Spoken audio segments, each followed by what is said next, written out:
नमस्कार, याशर.com आप सभी का स्वागत है। साक्षात्कार 37 आज हमारे साथ हैं विजयपाल जी मलवा, गाँव है डूमरा। टाइम देने के लिए बहुत बहुत धन्यवाद। जयराम जी की जयराम जी। तो आगे बढ़ने से पहले नियमित से बता दूं, ये तो वीडियो याशर.com संपत्ति रहेगा। इसमें जो कुछ उसके लिए आप जिम्मेदार होंगे। इसका कोई व्यवसाय भी हमारे लिखित में तो नहीं होगा। एक बार इंटरनेट एडिट के अपलोड करते हैं, हटाएंगे नहीं, ठीक है। ओके, तो शुरुआत करते हैं पारिवारिक परिचय से। बताएं। मैं पूछता हूँ, माता पिता का नाम? मेरे पिताजी का नाम मनीराम है जी। और माता जी का नाम संतोष देवी। ठीक। दादा दादी जी का? दादा का नाम मोहनलाल और दादी जी का नाम अणची देवी। अणची देवी, ठीक। और पीछे याद है पर दादाजी? नहीं, ठीक है। ननिहाल कौन सी जगह है? ननिहाल परशुरामपुरा। नाना जी का नाम? नाना जी का नाम है भागीरथमल और नानी जी का नाम रुक्मणी देवी। ठीक। बहन भाई कितने हैं आप? 3 भाई हैं, 1 बहन है। क्रमशः नाम? उनका एक संजय नाम है, उसके बाद में विजयपाल, फिर ममता बहन है, उनके बाद प्रदीप भाई। ठीक। तो शादी हो गई आपकी?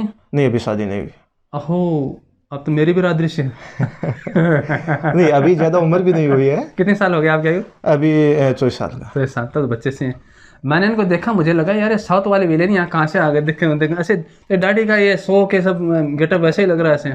नहीं, यह तो क्या है कि बचपन से मेरे को शौक है। जब बचपन में मैं फिल्में देखता था, वीडियो देखता था, तो उनमें मेरे को ये अच्छे लगते थे कि बचपन में कौन सी फिल्म देखते थे? बचपन में नाम तो याद नहीं है, लेकिन फिल्में देखता रहता था मैं। तो ठीक है। सेक्शन प्रश्न में पढ़ाई लिखाई 12वीं क्लास की है मैंने। 12वीं क्लास की है। उसके बाद में नहीं किया कुछ। ठीक है। तो कोई प्रिय मित्र आपका? प्रिय मित्र संजय जांगड़। संजय जांगड़, अच्छा। गांव के हैं? हाँ, गांव के। अपने पढ़ते समय से ही बाद में बने? नहीं, बाद में बने। वो भी राजनीतिक क्षेत्र में आने के बाद। राजनीतिक क्षेत्र में, ठीक है। तो आपने भ्रमण कहाँ किया है?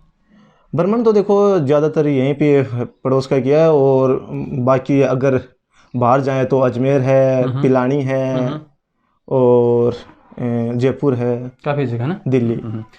तो फिल्मों में आपको रुचि है, तो कौन सी फिल्म ज़्यादा प्रिय है आपको? फिल्मों में ज़्यादा रुचि नहीं, जब बचपन था बचपन में रुचि थी। हीरो हीरोइन को पसंद है आपके? नहीं। खेल में रुचि रही है? खेल में बिल्कुल रही है। कौन सा खेल? क्रिकेट। कुछ किया है नाम क्रिकेट में? क्रिकेट में जब खेलता था तब खेलता था, और अभी वो क्रिकेट में भी रुचि नहीं है, अभी समाज सेवा में रुचि आ गई। ठीक है। आप थोड़ा सा डूमरा गांव के बारे में बताएं, क्या का माहौल है, कितना पुराना गांव, कुछ पता होता आपको? डूमरा काफ़ी पुराना गांव है। यहाँ पे मुकुंदगढ़ से भी पुराना गांव बताया जाता है। कोई तो झुंझुनू से पुराना बता रहे हैं, 950 में बता रहे हैं, लेकिन क्या कि हमारे जो सुनने में आ रहा है वही बता रहे हैं। जैसे हम बुजुर्ग आदमी के पास बैठते हैं, किसी दूसरे आदमी के पास बैठते हैं, तो वो हमें बताते हैं कि भाई ये जो गाँव है ये पुराना गाँव है, और मुकुंदगढ़ से भी पुराना गाँव बताया जाता है। अच्छा, तो डूमरा में कोई खास बात? डूमरा में खास बात यही है कि डूमरा गांव में एक बाबा जी का मंदिर है, मानदास बाबा। वो हमारी यहाँ की नाक है, हमारी यहाँ के परम पूज्य महंत थे। आज उनका आश्रम है। मंदिर भी काफ़ी मंदिर है ना आपके यहाँ? बहुत सारे मंदिर बताए मेरे। हाँ, मंदिर काफ़ी है, लेकिन जो प्रसिद्ध जो मंदिर है बाबा मानदास के नाम से है। चलो, अब बातें हैं कि समाज सेवा में थोड़ी रुचि है ना आपकी ज़्यादा? राजनीति में थोड़ी है रुचि? है राजनीति में है? हाँ, समाज सेवा राजनीति दोनों। तो राजनीति में किससे प्रेरित था? किस महापुरुष से? सारे तो महापुरुष हैं राजनीति वैसे। राजनीति में वैसे देखो, राजनीति 2 प्रकार की होती हैं। एक तो समाज सेवा होती है, एक राजनीति अलग पॉलिटिकल वो भी है। तो राजनीति में आने से पहले मैं बाबा साहब जो भीमराव अम्बेडकर है, उनके साथ पहले क्या हुआ करता था, वो कौन से ज़माने में थे, वो चीज़ें मैंने पढ़ी थी कि कितना भेदभाव था, हमारे साथ क्या अत्याचार हुआ करता था, और वो बाबा साहब हमें उन चीज़ों से निकाल कर फिर कहाँ पर लेकर आए। तो देखा मैंने संजय ने जो काफ़ी सारी कटिंग जो डब्बे में डाल रखी हैं, वो उसमें आपका भी नाम है, इसका भी नाम, गाँव वालों को और का भी नाम है। कभी रक्तदान में, कभी जो वो कैंडल मार्च है, कभी जो वो फिल्म वालों के खिलाफ है, कभी जो वो जो यौन अपराध उनके खिलाफ है, ठीक है, कभी जो कचरे के खिलाफ है, जो कभी जो आवारा चीज़ों के खिलाफ है। मतलब काफ़ी देखा मैंने। तो इसका चस्का कैसे लगा? देखो, वो क्या है कि जब मैं छोटा था और 12वीं पास मैंने की नहीं, मैं 11वीं क्लास में था, तब संजय के नज़दीक जाया करता था। तो संजय टिपने के लिए? नहीं, टिपने के लिए नहीं, दोस्त था ना। अच्छा, दोस्त के पास जाया करता था। तो उसने शुरुआत में शिवसेना में मेरे को बोला यार कि एक शिवसेना उसकी कार्यकारिणी है, मैं तेरे को भी जोड़ता हूँ। चलो कोई दिक्कत नहीं, जोड़ दो, क्या दिक्कत है, क्या करना पड़ेगा, तो तू मेरे साथ रहना। बता तो सही। हाँ, पिटवा मत देना। हाँ, तू मेरे साथ रहना। वो चलो ठीक है, आपके साथ रहूँगा। करना क्या पड़ेगा? अरे बोले आपके अखबार में फोटो आएगी, टीवी में फोटो आएगी। तो उस फोटो का मेरे को उस समय चाव था। बड़ा मतलब कि मन था कि हाँ यार कभी मैं भी टीवी पे आऊँ या अखबार में आऊँ। तो उन चीज़ों को मतलब फॉलो करते हुए मैं संजय के पास गया और संजय ने फिर धीरे धीरे वो फोटो में आने लगा और आने लगा। फिर मैंने बाबा साहब को पढ़ा, बाबा साहब को पढ़ने के बाद एक दो महापुरुषों को और भी पढ़ा। और फिर जो समाज में अत्याचार हो रहा है उन समाज के अत्याचारों पे मैंने फॉलो किया, तो मेरे को पता चला कि समाज में कितना बड़ा अत्याचार हो रहा है और हमारे जो समाज है या गांव है उनको एक मतलब कि ऐसे लोगों की भी जरूरत है कि जो गांव की आवाज़ भी उठाए। तो गांव में लोग बार बार इससे थोड़ी सी एक तो शाबाशी मिलती है, थोड़ी सी लोगों से आंख भी हो जाती है। दोनों काम होते हैं। हाँ दोनों काम होते हैं उनमें।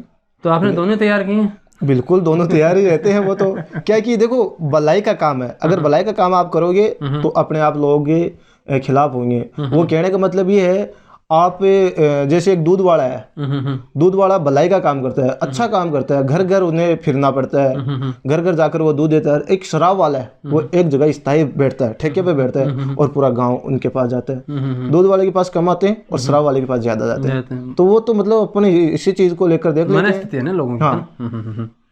अच्छा, तो इसमें क्या होता है कि कोष भी चाहिए, धन की भी आवश्यकता पड़ती है ना। दो तरह का होता है, एक तो अपना काम करते जाते हैं, धन उपलब्ध होता है, उससे यथोचित जो अपना सामाजिक जो योगदान करते रहते हैं। एक क्या होता है कि भाई लोग सहयोग करते हैं। तो इस संजय के मामले में देखा कि मेडिकल की दुकान कर रखी है, ठीक है। इस आपका क्या काम, आप क्या करते हैं वैसे? काम तो मैं LIC करता हूँ, साथ में डेकोरेशन का मेरा काम है, फूलों का डेकोरेशन करता हूँ। लेकिन उनमें मेरा जो खुद का खर्चा है वो निकाल देता हूँ और बाकी जो समाज सेवा करता हूँ उनमें गांव के लोगों का बहुत अच्छा योगदान रहता है मेरे प्रति। और गांव के नहीं अदर लोगों ने भी मुझको योगदान दिया है कि आप अच्छा काम कर रहे हो, समाज में एक ऐसे बंदे हो जिनको डोनेशन देने का मन करता है। कोई उल्लेखनीय मुद्दा जिसने आपने उठाया जोर शोर से और जो जैसे काफ़ी ज़रूरी हो बदलाव की पूर्ति हो आपके उठाने से? हाँ देखो लगातार उठा रहे हैं। जैसे वैक्सीन का मामला था, वैक्सीन का मामला हमने गांव में उठाया था और बार बार अत्याचार हो रहा है ऐसे समाज पे, तो उस अत्याचार के खिलाफ भी हमने काफ़ी आंदोलन किए हैं। नौलगढ़ देख लो, गांव देख लो या जिला देख लो, कहीं भी देख लो। अच्छा, एक बात है जैसे कि बात ना आपका अत्याचार की तो हो रहे हैं वो तो ठीक है, हम डेली देखते भी हैं, घोड़ी पर नहीं चढ़ने देते हैं, उतार देते हैं। कुछ गाँव में ऐसा होता है ना कि एक जात का बाहुल्य होता है, अपने यहाँ तो नहीं है, अपने यहाँ उधर नहीं है, कुछ उधर है, दूसरे क्षेत्रों में है, अभी भी भेदभाव ज़्यादा है, बहुत गहरे तक बैठा हुआ है। लेकिन कई बार अपने एरिया में देखते हैं कि जैसे कि दहेज प्रथा है, ठीक है, एक जैसे कि प्रताड़ना है ससुराल में, एक जैसे कि जो दलित वर्ग उन पे जो है कोई अत्याचार किया है। और काफ़ी चीज़ें झूठी भी होती हैं। आप किसी को खड़ा कर दो, यार इसका नाम लगा देना, केस लग जाएगा, छूटेगा नहीं, या सास ससुर का नाम लगा दो या दहेज का नाम लगा दो, बाद में पता चलता है कुछ वीडियो वायरल होती कहती है तो झूठा था, ऐसे होता है ना। तो ये भी तो ध्यान रखना चाहिए, कुछ चीज़ें जो झूठी होती हैं उनकी भी काट छांट होनी चाहिए ना। हाँ ये नहीं कि भाई कुछ निर्दोष भी इसमें फंस जाए। नहीं, बिल्कुल बिल्कुल ये बात सही है। और हम भी ये चाहते हैं कि कोई भी अगर FIR हो या कोई भी मुकदमा दर्ज हो तो उसकी पहले जांच करनी चाहिए और जांच भी ऐसे लोगों से करवानी चाहिए कि वास्तव में मतलब कि वो सही तरीके से जांच करें। और हाँ, निष्पक्ष जांच होनी चाहिए। और बाकी ऐसे मामले मेरे सामने भी आए हैं, 2-4 मामले हैं, उन्होंने 3 मामले आए थे। 3 मामलों में से 2 मामले हमने वहीं पे बैठकर सुलझा दिए कि नहीं ऐसा करना ज़्यादा अच्छा नहीं रहेगा, समाज में आपकी भी बेइज्जती होगी और हमारी भी बेइज्जती होगी। तो उस चीज़ को हमने वहीं पे समझौता करके। अच्छा, सुलझावेगा जो फर्क पड़ता है ना? बिल्कुल पड़ता है ना। देखो हमारी भी सोच यही होती है कि मुकदमा होने से पहले पास में बैठकर 5 या 10 समाज के लोग, उनके परिवार के लोग बैठकर अगर हम समझौता कर लेते हैं तो वो बहुत ही अच्छी बात होती है कि समाज में अच्छा संदेश भी जाता है। अगर वो ना हो तो उसके बाद वो दूसरा मुकदमा बढ़ा। तो डूमरा गांव में वर्तमान में किस चीज़ की कमी लगती है आपको? किस चीज़ की जो है लगता है समस्या है तो हल हो ही जानी चाहिए? समस्या तो देखो बार बार हर चीज़ की समस्या मिलती रहती है, लेकिन सबसे बड़ी जो समस्या है हमारे यहाँ पे गांव बड़ा गांव है और इस गांव को देखते हुए एक तो नगर पालिका है, जो जनसंख्या के आधार पे एक तो नगर पालिका होनी चाहिए। अगर कितनी जनसंख्या आपको बता दो? हमारे यहाँ पे 10,000 प्लस जनसंख्या। अच्छा। घर कितने हैं?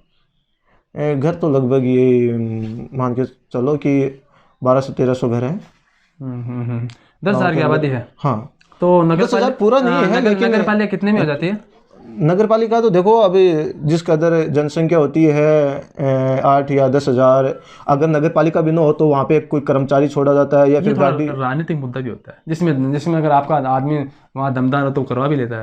नहीं, करवा तो लेते हैं, लेकिन वही बात की जब चुनावी बात आ जाते हैं तो वहाँ की जो वो क्या कि एक तो वादे करते हैं और फिर क्या कि एक पॉलिटिकल में ये भी होता है, अगर इस गांव की जनसंख्या ज़्यादा है तो इस गांव को तोड़कर उसकी ढाणी बना दी जाए, कस्बा बना दिया जाए या फिर दूसरे गाँव में तब्दील कर दिया जाए। हाँ, कमज़ोर कर दिए। और सेम ऐसा ही एक बार हुआ भी था, हमारे यहाँ पे जो ढाणियाँ हैं उनको तोड़कर दूसरे गांव में तब्दील करने की प्रयास किया गया था, लेकिन फिर कुछ लोगों ने, स्थानीय लोगों ने जाकर समझाइश की तो वो गांव को वापस ये कर दिया। हाँ, क्योंकि ये आसान लगता है उनको सरकार को आसान लगता है बजाय इसको बढ़ावा देने की। नहीं, अगर देखो अगर नगर पालिका भी ना हो तो उनकी एक गाड़ी लगनी चाहिए, उनका एक कर्मचारी लगना चाहिए, बार बार सफाई होनी चाहिए। साफ सफाई की समस्या है, साफ सफाई की कई बार रहती है, और जैसे मतलब कि गंदे पानी के निस्तारण की समस्या है, बिल्कुल बहुत समस्या है। जैसे अपना पशुओं की है, बहुत ज़्यादा है, ना तो यहाँ पे गौशाला है, न ही यहाँ पे अस्पताल है। तो गांव में कोई सेठ साहूकार नहीं है क्या? कोई जो सेठ साहूकार बहुत हैं, लेकिन पैसे लगाने वाले वो नहीं है, बहुत कम होते हैं।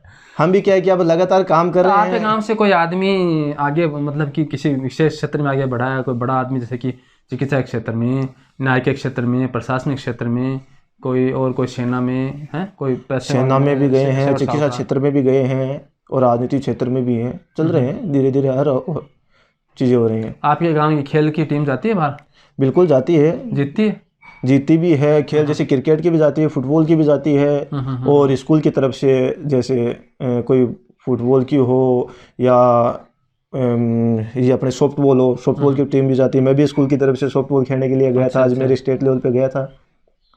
गांव का अच्छा सहयोग रहता है कुछ चीज़ों में, लेकिन जब बात आती है न्याय की और साफ सफाई की, या फिर अस्पताल हो या फिर शिक्षा की, अच्छा मांग उठाते हैं तो क्या होता है कि जनसहयोग की बड़ी अति आवश्यकता होती है। मान लीजिए अकेला अकेला ही होता है, और जो आपका टीम दल हो या फिर जैसे गाँव वाइज सहयोग हो, ठीक है, तो कभी ऐसा महसूस होता है कि यार मैं तो अकेले पीछे देखूँ तो कोई नहीं है खड़ा हूँ, या ऐसा लगता है कि यार पीछे तो अपार जनसमूह खड़ा है, ऐसे होता नहीं, बिल्कुल ऐसा होता भी है, लेकिन वो क्या है कि जो मेरे पीछे बैठने वाले जो लोग हैं वो धन से भी मजबूत हैं, और बात की जाए कानून तो उनको तरीके भी आते हैं। उन लोगों का मेरे को बहुत अच्छा योगदान रहता है। तब मैं ये नहीं देखता कि मेरे पीछे कौन है। अगर भीड़ इकट्ठा होकर 20-25 लोग इकट्ठा होकर मैं उनके आगे चला जाता हूँ तो फिर मैं पीछे नहीं मुड़ता।